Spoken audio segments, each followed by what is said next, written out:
You ever hear a phrase that makes you do a double take? You hear someone say it and you kind of nod like, yeah, that sounds nice. But then you think about it and you're actually not quite sure what it actually means. Yeah, it's like it sounds good, but you're like, wait, what? What?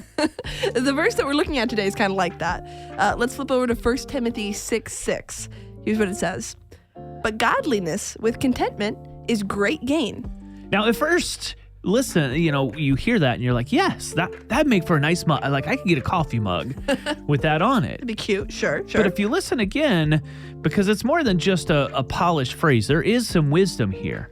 But godliness with contentment is great gain. Here's what's going on. In this verse, Paul, he's apostle and a teacher of the Bible. He's encouraging Timothy, who's a young pastor. He's encouraging him to cultivate two things in his life, and we can take this same note.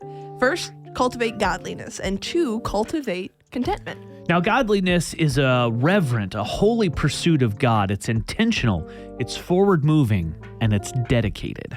And yet contentment feels like the opposite of that, right? It's an awareness of our current blessing. It's embracing whatever your current lot in life is. And so how can we have both of those two things? How can we say, I'm moving forward and I'm chasing after what God has for me, but if what God has for me is where I am right now, I'm going to dig deeply in where I am right now, even if I don't want to be content with it.